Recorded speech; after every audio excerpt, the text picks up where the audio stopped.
ओम शांति। नमस्ते। आज के तीसरे सत्र में आप सभी का हार्दिक स्वागत है।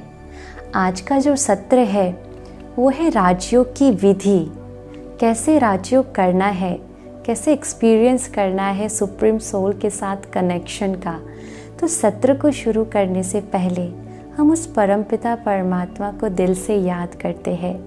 तो चलिए 1 मिनट के लिए, कल उनके बारे में जाना ना, तो आज उनको दिल से याद करते हैं। बहुत ही प्यार से एकदम शांति में गहराई में चले जाए 1 मिनट के लिए।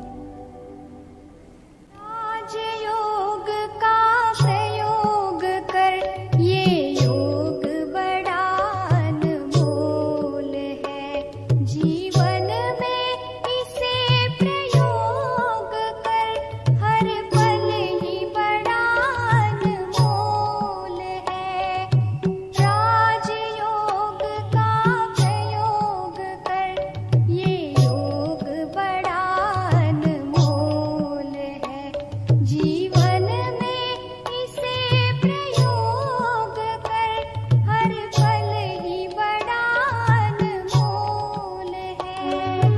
राजयोग का प्रयोग कर।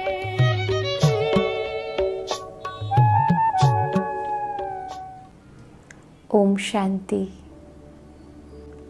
तो कल के सत्र में हमने जाना कि परमात्मा कौन है, परमात्मा कैसे है, और हमने 5 कसौटी के माध्यम से जाना कि परमात्मा कैसे हो सकते हैं। तो हमने देखा कि परमात्मा उनको कहेंगे जो सर्वधर्म मान्य हो, जो सर्वोपरि हो, जो इन संसार के चक्रों में नहीं आते। फिर तीसरा हमने देखा कि परमात्मा उन्हें कहेंगे जो सर्वोच्च हो, जिसके ऊपर कोई ना हो। फिर परमात्मा उनको कहेंगे जो सर्वज्ञ हो, जिनको आदि मध्य अंत का ज्ञान है, जो गुणों में अनंत है। और साथ में हमने ये भी देखा कि कैसे हर धर्म वालों ने परमात्मा को ज्योतिर्बिंदु स्वरूप, प्रकाश या लाइट स्वरूप में स्वीकार किया है। हिंदू धर्म में हम देखें तो परमात्मा को ज्योतिर्लिंगम के रूप में माना जाता है, पूजा होती है। मुसलमानों ने भी कहा कि अल्लाह नूर है, क्रिश्चियन ने भी कहा कि गॉड इज़ लाइट, और सिख धर्म में देखें तो गुरु नानक जी ने भी कहा कि एक ओंकार निराकार। तो आज के सत्र में जो राजयोग की विधि का सत्र है, योग माना ही जोड़, यानी कि मिलना। इस सत्र में हम सीखेंगे कि कैसे आत्मा और परमात्मा का मिलन शक्य है, और ये सचमुच शक्य है। तो जब हम मेडिटेशन की बात करते हैं तो कई सारे भाई बहन कहते हैं कि हमारा मन भटक जाता है, एकाग्र नहीं रहता है, मन इधर उधर भाग जाता है जब मेडिटेशन करते हैं। तो मैं कहूँ कि ये जो है राजयोग, ये एक रूहानी यात्रा है, मन की रूहानी यात्रा। और आप देखिए, मन पे कोई भी पाबंदी नहीं होती है। मन जब चाहे जहाँ चाहे जा सकता है, उस पर कोई बंधन नहीं होता। जैसे कि मैं अभी सोचूं कि मैं अमेरिका में हूँ या मैं जापान में हूँ, तो मैं एक सेकंड में मन से उस जगह पहुँच सकती हूँ। परंतु जैसे व्यक्ति सीढ़ी चढ़ता है तो सीढ़ी चढ़कर ही मंजिल को प्राप्त करता है ना, बिल्कुल वैसे राजयोग भी एक यात्रा है, और यात्रा के कुछ कदम है। और पहला कदम है अपने मन को आत्मस्थिति में स्थित करना, यानी कि आत्मिक स्वरूप में स्थित होना। और ये आत्मिक स्थिति में हम तब स्थित हो पाएंगे जब अपने मन को हम आत्मचिंतन देंगे। अभी आप सोच रहे हैं कि आत्मचिंतन कैसे, तो आत्मचिंतन में हम मन को कौन सी बातें देंगे। तो जो आत्मा के 7 गुण है, जो हमने पहले ही सत्र में जाना, तो उस गुणों के स्वरूप में अपने आप को, अपने मन को स्थित करना है। वो स्वरूप हमें बनना है कि जैसे हमने एक चिंतन दिया अपने मन को कि मैं आत्मा शांत स्वरूप हूँ, तो शांति के स्वरूप में हमें टिकना है, उसका चिंतन करना है। और जब हम आत्मचिंतन करना शुरू करते हैं तो हमारे अंदर वो प्रवाहित होना शुरू हो जाता। जैसे कि मैंने सोचा कि मैं आत्मा ज्योति बिंदु स्वरूप हूँ, शांत स्वरूप हूँ, तो वो शांति हमारे अंदर प्रवाहित होना शुरू हो जाती है। और फिर जैसा हमारा चिंतन वैसा हमारे आसपास एक प्रभा मंडल यानी कि ओरा बनना तैयार होता है। और ये प्रभा मंडल मेडिटेशन के लिए बहुत ही अच्छे से काम करता है। और ये प्रभा मंडल जैसे कि मेडिटेशन करने के लिए एक बेस है, अपने आप को तैयार करने वाली बात है। जैसे कि आप देखो कि एक पायलट होता है तो प्लेन को उड़ाने के लिए सबसे पहले वो क्या करता है, ज़मीन पर धरती के ऊपर प्लेन को कई दूरी तक पहले एक गति देता है, दौड़ाता है। फिर वो एक स्पीड जब पकड़ लेता है तब वो प्लेन को ऊपर उठाता है ना। बिल्कुल वैसे ही जब हम आत्मचिंतन में स्थित हो जाते हैं, हमारे अंदर एक वो प्रभामंडल तैयार हो जाता है, आत्मा उस स्वरूप में टिकने लगती है, तो फिर वो तैयार हो जाती है उड़ने के लिए। क्योंकि ये रूहानी यात्रा है तो परमात्मा मिलन के लिए आत्मा को ऊपर उठना पड़ेगा ना। तो बिल्कुल प्लेन को जैसे उड़ाया, बिल्कुल वैसे अपने आप को आत्मचिंतन से एक स्वरूप में टिकाना है, आत्मिक स्थिति में स्थित होना है।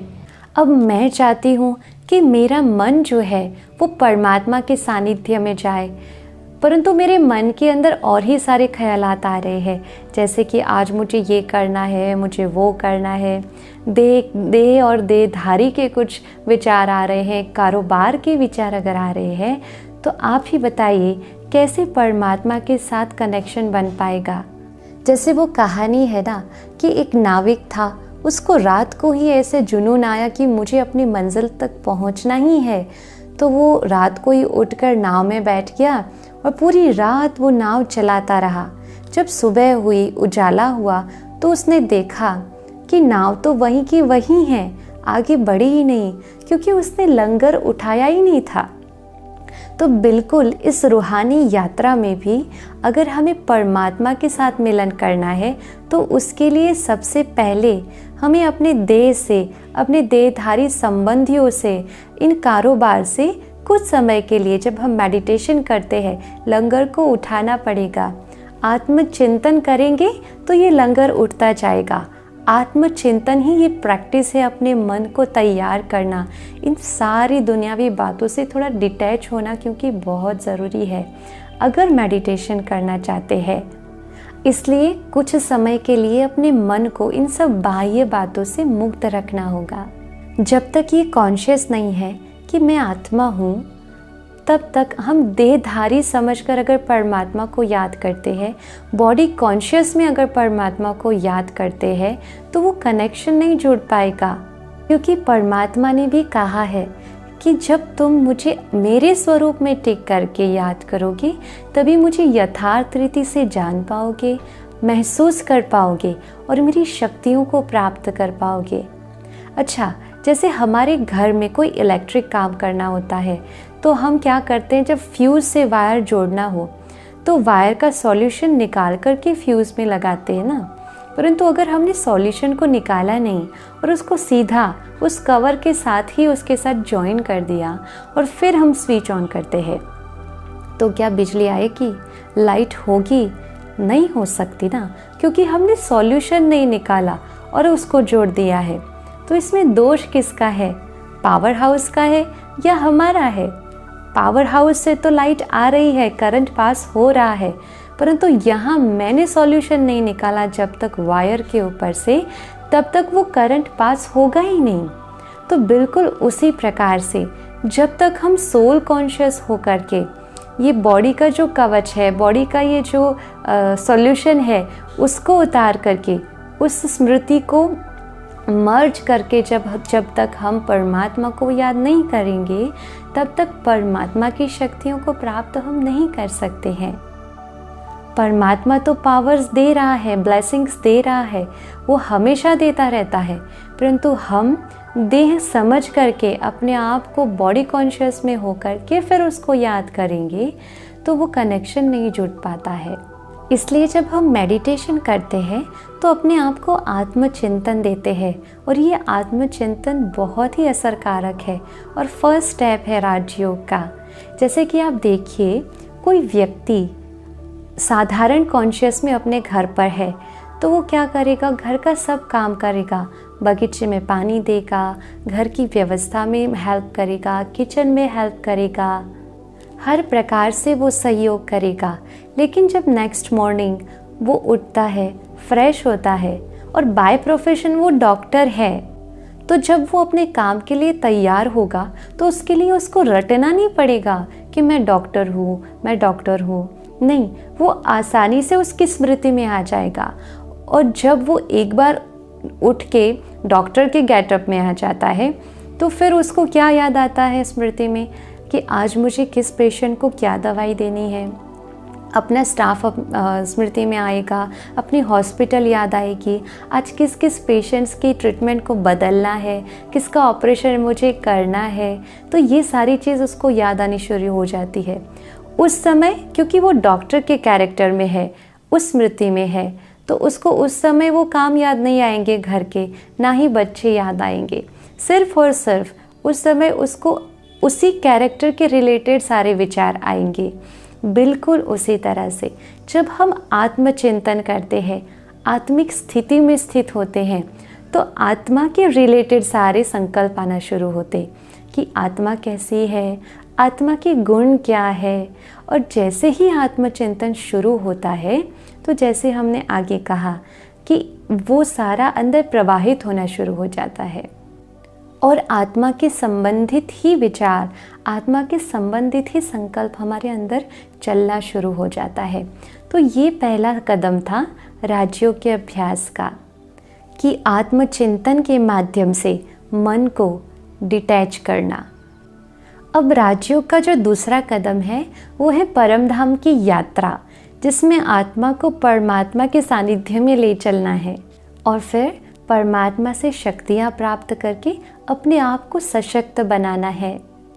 वैसे ये बातें सुनने में तो बहुत अच्छी लगती है, परंतु अंदर कई बार प्रश्न ये उठता होगा कि सचमुच क्या शक्ति मिलती होगी?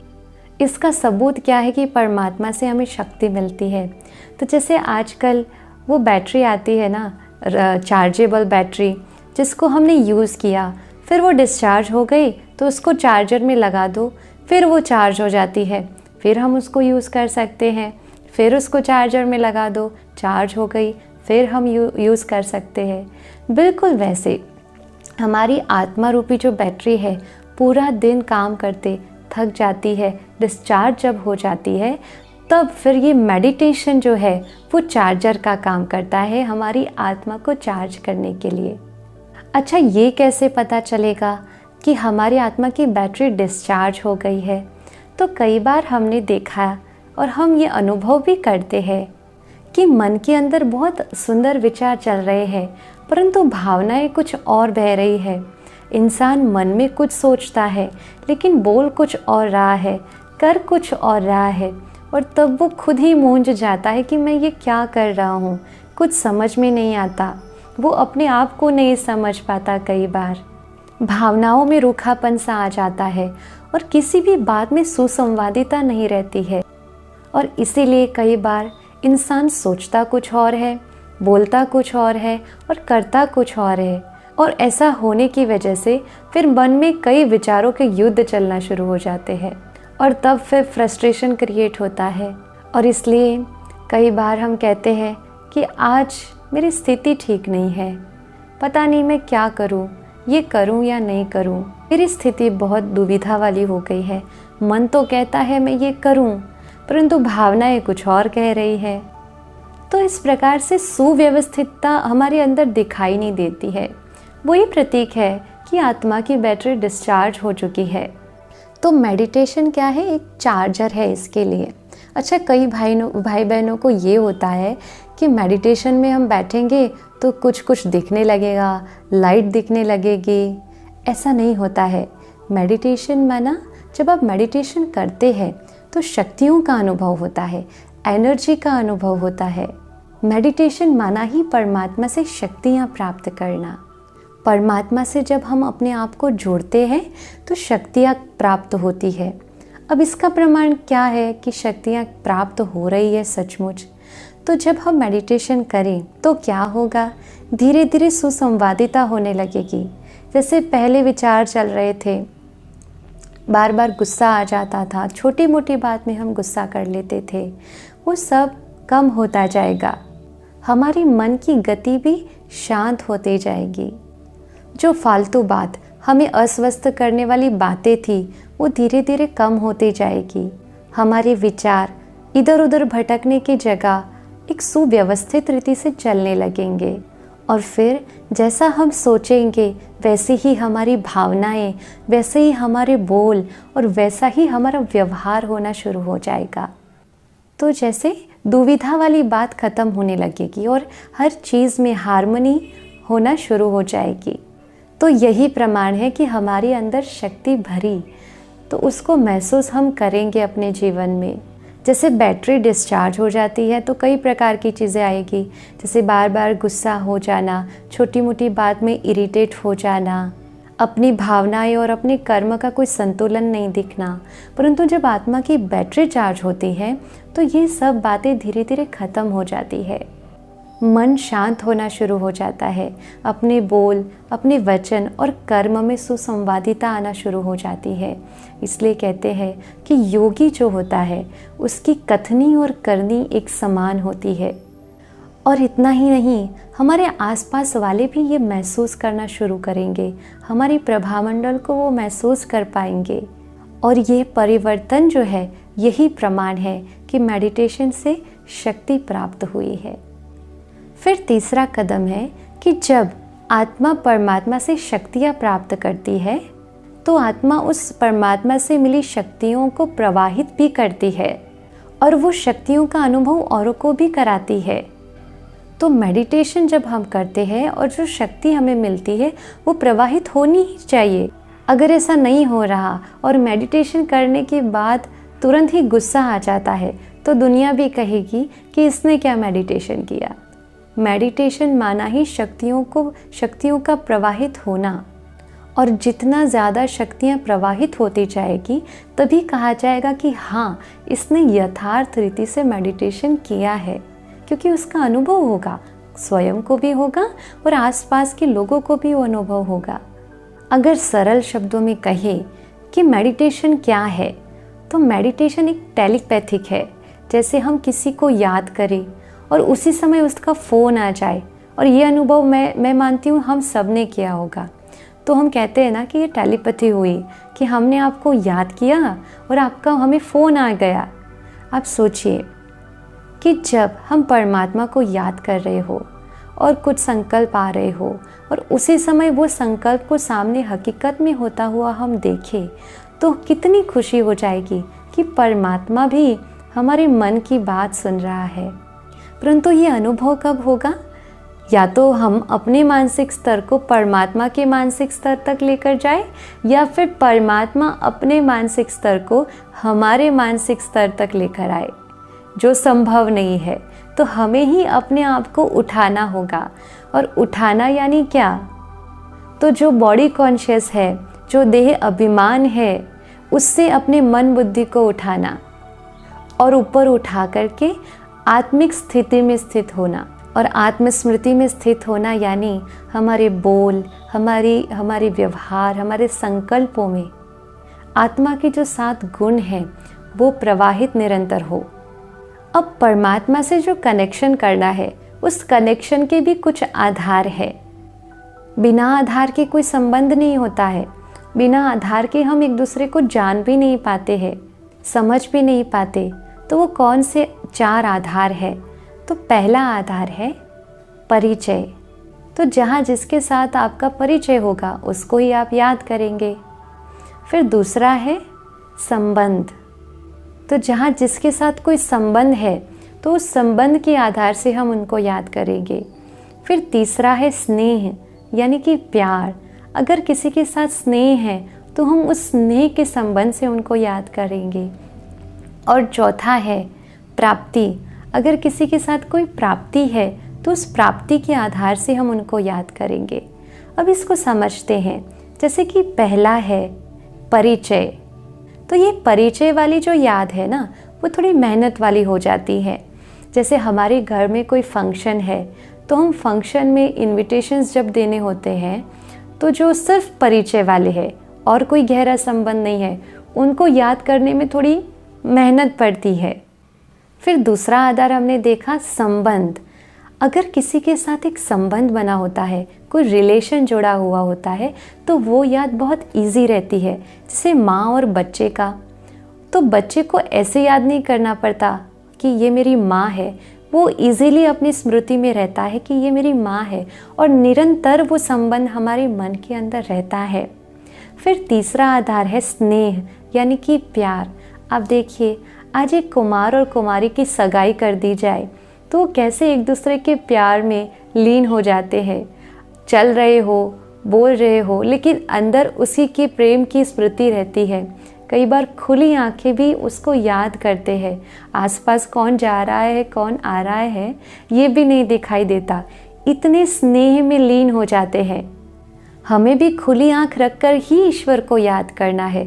जैसे हम व्यक्ति भी खुली आंख रखकर कि हम व्यक्ति को याद करते हैं ना, आंखें बंद करके तो किसी को याद नहीं करते हैं, खुली आंखों से याद कर सकते हैं। तो भगवान को भी याद करना है तो हम खुली आंख रख कर के करेंगे ना।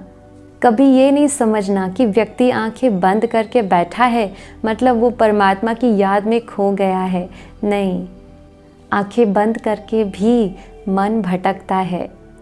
तो प्रॉब्लम आंखों की नहीं है, प्रॉब्लम स्नेह की है, प्यार की है। उस परमात्मा के साथ वो स्नेह नहीं है, इसलिए मन भटक रहा है। फिर हमने चौथा आधार देखा, प्राप्ति के आधार की याद। ये याद कैसी होगी?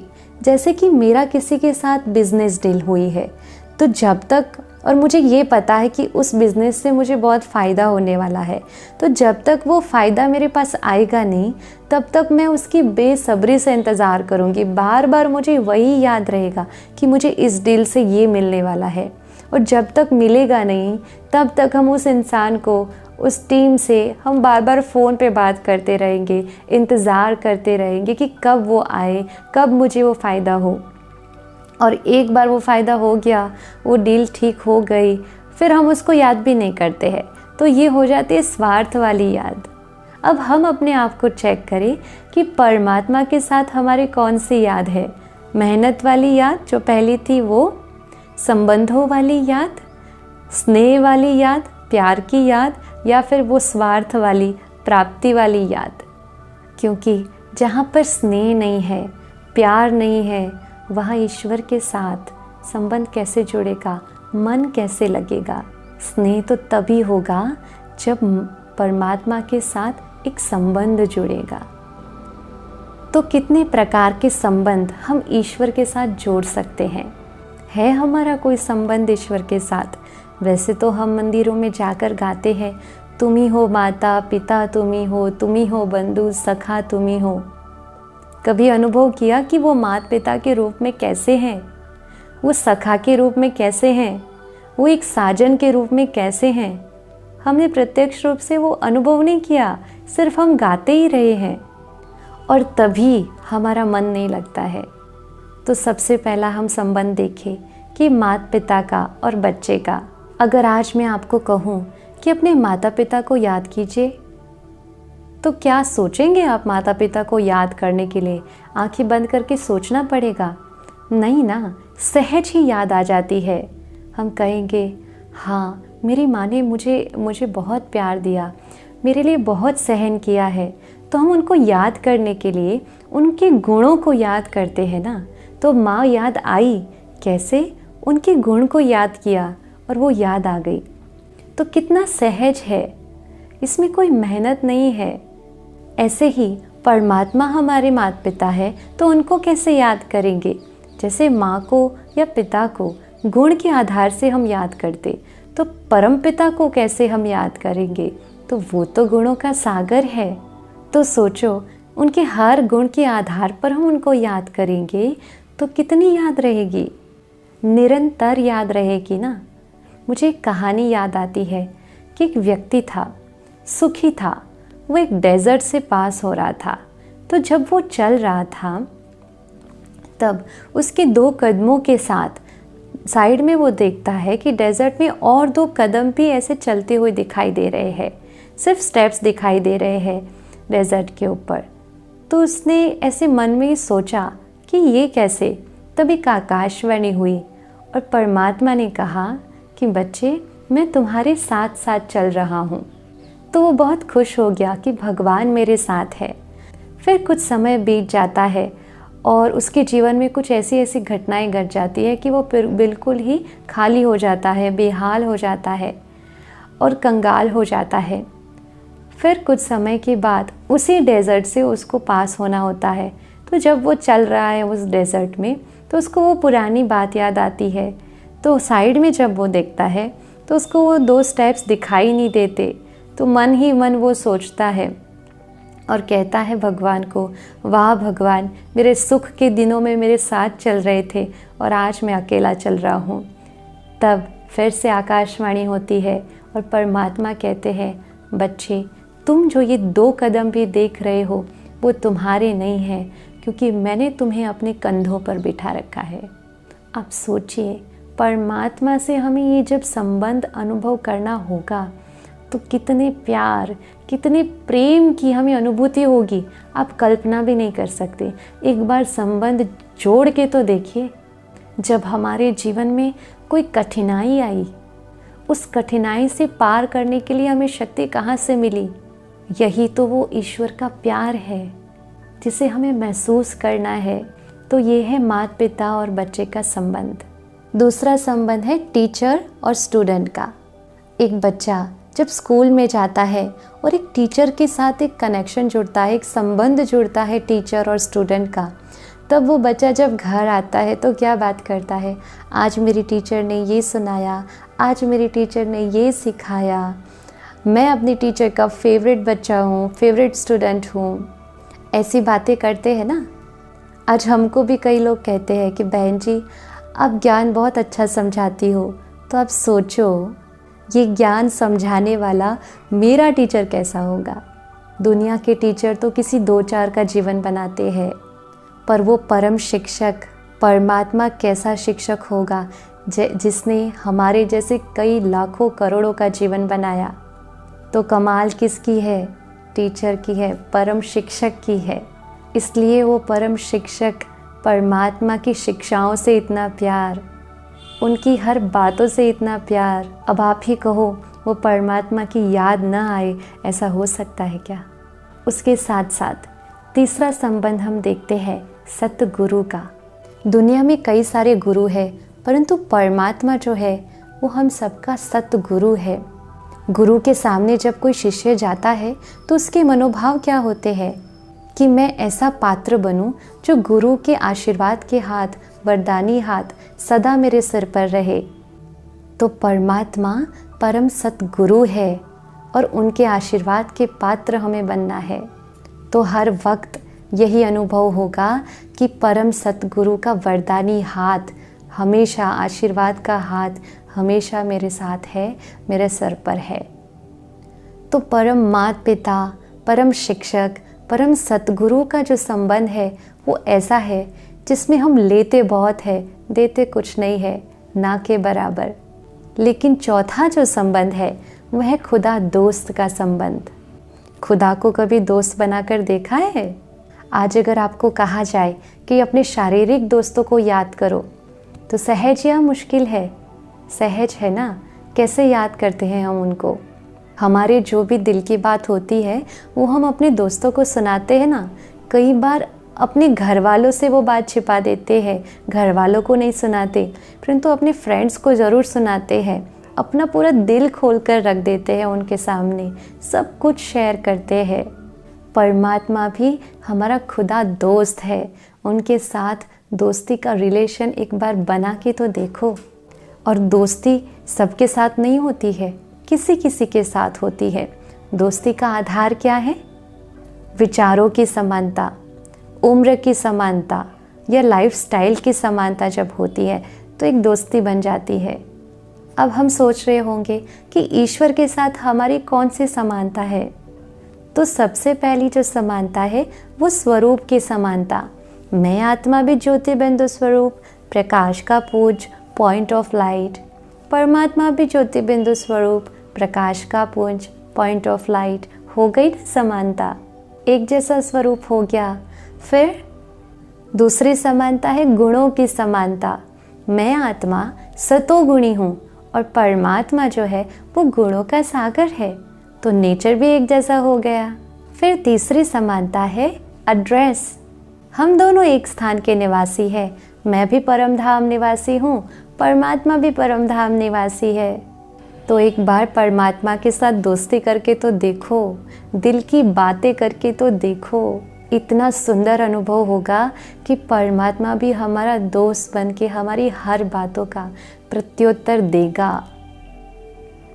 और मैंने तो अपने जीवन में प्रैक्टिकल ये अनुभव किया है। और आगे बढ़ते हैं। पांचवा संबंध, कंपेनियन का संबंध, साथी का, प्रियतम का संबंध, जो मीरा बाई ने जोड़ा था परमात्मा के साथ प्रियतम का संबंध। तो परमात्मा प्रियतम ने क्या किया, मीरा के पास जो विष का प्याला आया उसको भी अमृत में परिवर्तित कर दिया।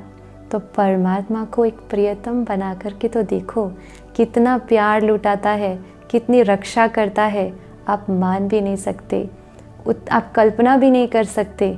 ऐसी वो प्यार, पालना और हमारी रक्षा करता है। जीवन की कोई तकलीफ ही क्यों ना हो, जहर का कटोरा ही क्यों ना हो, अमृत बन जाएगा, क्योंकि हमारे सामने एग्जाम्पल्स है, कोई ख्यालाती विचार नहीं है प्रूफ है हमारे पास। तो परमात्मा को कंपेनियन बना लो। छठा संबंध है बच्चे का संबंध। भगवान को कभी अपना बच्चा बनाकर देखा है? एक बार उसको बच्चा बना करके तो देखो, फिर देखना वो कैसे आपकी सेवा में हाजिर हो जाता है। तो भगवान से अलग अलग संबंध जोड़ने से उनके साथ योग बहुत सहज हो जाता है। मेडिटेशन क्या है?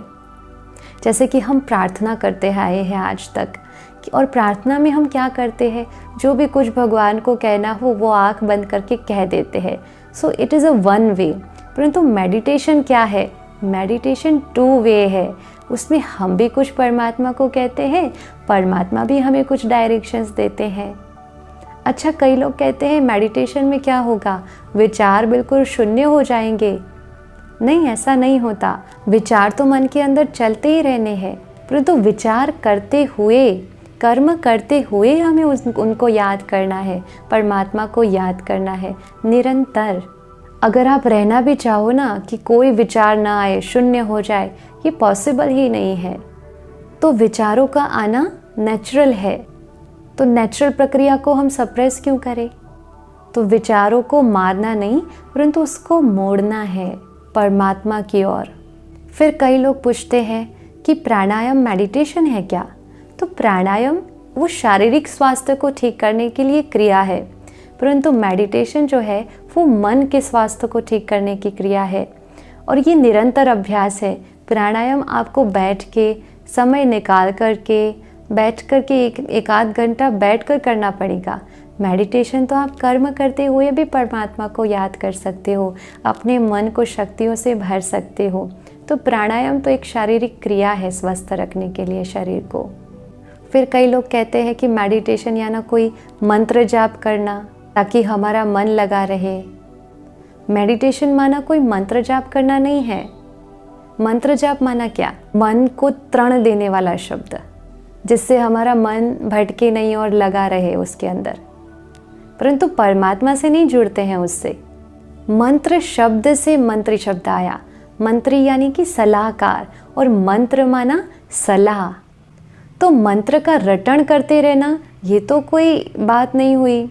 किसी ने हमें सलाह दी, उस सलाह को बोलते रहना, उससे तो परमात्मा मिलन नहीं होगा, उससे परमात्मा से शक्तियाँ प्राप्त नहीं होगी। किसी एक सेंटेंस को बस रटन करते रहना, इससे कोई प्राप्ति नहीं है। तो मैं एक कहानी सुनाती हूँ। एक व्यक्ति था, उसने तोता पाल के रखा था। अब तोते की ये आदत होती है कि वो हमें कॉपी कर सकता है और स्वीटली उसको बोल सकता है। तो जो भी उनको सिखाया जाता वो बोल देता था। अब उसकी एक आदत ये थी कि जैसे ही वो व्यक्ति पिंजरे को खोलता तो उसके गार्डन में एक नल था, उस नल के ऊपर जाकर वो तोता बैठ जाता था। अब वो नल कैसा था कि उसको थोड़ा सा भी प्रेस मिले, वो थोड़ा सा भी दबता तो फुवारे की तरफ पानी निकलता। तो उससे क्या होता कि जब वो तोता नल के ऊपर बैठता तो वो पानी का फुवारा ऐसे बाहर आता और वो तोता भीग जाता और फिर वो बीमार हो जाता। ये हर बार ऐसा होता। तो उस व्यक्ति ने क्या किया, तोते को एक सलाह दी, समझाया कि गंगूराम नल पर बैठना नहीं। गंगूराम उस तोते का नाम रखा था। तो उसने वो रट लिया और वो बोलता रहता था, गंगूराम नल पर बैठना नहीं, गंगूराम नल पर बैठना नहीं। तो व्यक्ति को लगा चलो इसने ये चीज़ रट ली है, अपने अंदर बिठा ली है, तो अब ये ऐसा नहीं करेगा। फिर जब उसने वो पिंजरा खोला तो वही तोता उड़ के उसी नल पर जाकर बैठा। वो साथ में भीग रहा है और बोल भी रहा है, गंगूराम नल पर बैठना नहीं। तो मंत्र को रटन करने में ये बात आ जाती है, क्योंकि तोते को वो सलाह दी थी कि तुम्हें ये करना नहीं है। उस सलाह को जपते रहना ये कोई बात नहीं है, उसको इम्प्लीमेंट करना, उस चीज़ को हमारे जीवन में उतारना, ये बात होती है। तो मंत्र को रटन करना, उससे परमात्मा मिलन नहीं होता और वो मेडिटेशन की विधि नहीं है। अच्छा, कई लोग हैं जो पूछते हैं कि मेडिटेशन माना कल्पना करना भगवान की। नहीं, भगवान की कल्पना करनी नहीं होती है। जैसे कि मैं आपको पूछूं कि अपने माता पिता को याद करो, आप माता पिता को याद कर रहे हो और अगर आपसे कोई कहे आप क्या कर रहे हो, तो आप क्या ये कहोगे कि मैं अपने माता पिता की कल्पना कर रहा हूँ? नहीं ना, माता पिता को याद कर रहे हैं, ऐसा हम कहते हैं। कल्पना तो उसकी होती है जिसका कोई अस्तित्व ही नहीं है, और इस विषय में सोचना ये कल्पना है। इसलिए परमात्मा का तो एग्जिस्टेंस है ना, अस्तित्व है, तो उसकी कल्पना कैसे करें? वो तो सहज याद हो जाती है। जैसे हम अपने शरीरधारी माता पिता को याद करते, बिल्कुल वैसे हम परमात्मा को याद करते हैं। उसमें कल्पना की कोई बात नहीं। तो मेडिटेशन में कोई कल्पना की बात नहीं है। मेडिटेशन माना ईश्वर की स्नेह भरी याद। अब आप ही बताइए, ये सहज है या मुश्किल है? खुली आंखों से भी लगेगा ना। कहीं भी बैठे हो तो मन से उनको याद कर सकते हैं ना। अभ्यास की बात है। जितना स्नेह आपका परमात्मा के साथ बढ़ता जाएगा, उतना ही उनकी यादों में समाना सहज हो जाएगा। तो चलिए, आज हमने ये विधि समझी कि परमात्मा से अगर जुड़ना है तो क्या करेंगे। स्नेह से, प्यार से संबंध जोड़कर उनको याद करेंगे, और फिर प्राप्ति ना हो तो मैं नहीं मानती कि हो ही नहीं सकता कि प्राप्ति ना हो। फिर तो कुछ गड़बड़ है, या प्यार में या फिर संबंध नहीं बांधा है। तो परमात्मा के साथ एक रिलेशन क्रिएट कीजिए, या माता पिता का, या बंधु का, या सखा का, या बच्चे का, या टीचर के रूप में, या फिर गुरु के रूप में एक संबंध क्रिएट करेंगे तो उनकी याद बहुत ही सहज हो जाएगी। तो चलिए, फिर से 1 मिनट के लिए हम साइलेंस में बैठते हैं और परमात्मा को कोई भी एक संबंध ले लीजिए। जो भी आप चाहते हैं उनके साथ एक संबंध जोड़ना, भी वो संबंध ले लीजिए। जैसे कि मैं कहती हूँ खुदा दोस्त, दोस्त के रूप में हम उनको याद करते हैं। तो बिल्कुल प्यार से, मन से, खुली आँखों से उनको याद करते हैं, दोस्त बनाकर। चलिए, 1 मिनट साइलेंस में।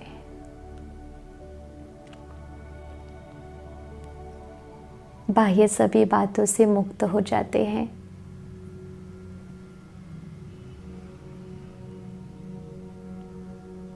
अपने आप को आत्मिक स्थिति में स्थित करते हैं।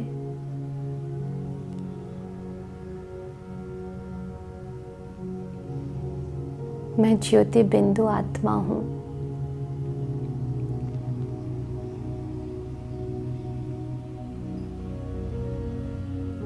इस शरीर को चलाने वाली शक्ति हूँ।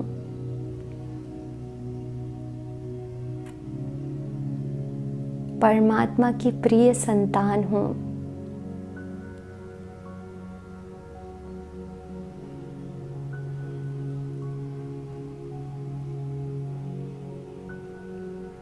परमात्मा भी ज्योति बिंदु स्वरूप है।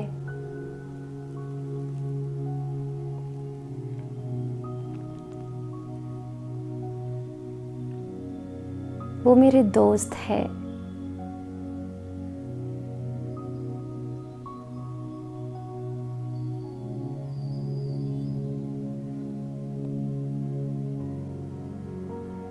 अपने दिल की कोई बात हो तो परमात्मा के आगे खोल के कहिए।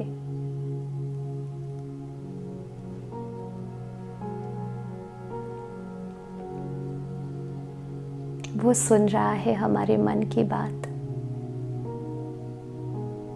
वो ही हमारा सच्चा दोस्त है, सच्चा साथी है, सच्चा सतगुरु है और सच्चा माता पिता है।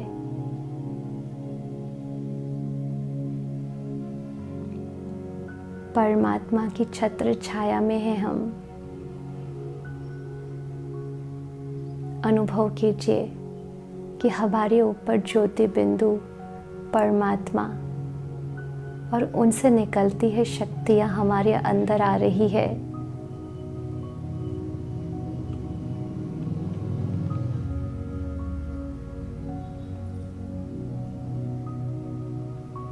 और हमें भरपूर करती जा रही है।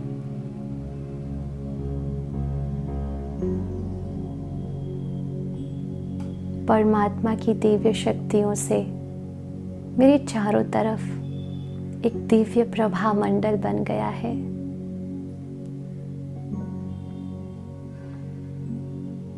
अपने आप को देखे,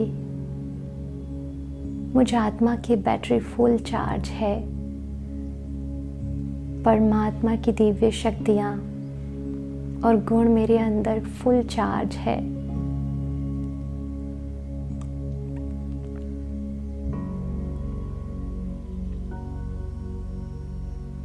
इन शक्तियों को अपने अंदर से बाहर प्रवाहित कीजिए। मेरे आसपास की वायुमंडल को भी ये दिव्य बना रहा है।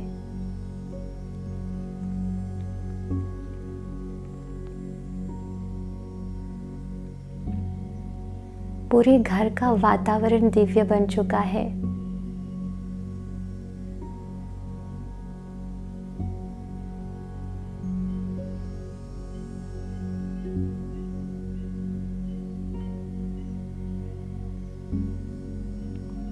ओम शांति शांति शांति।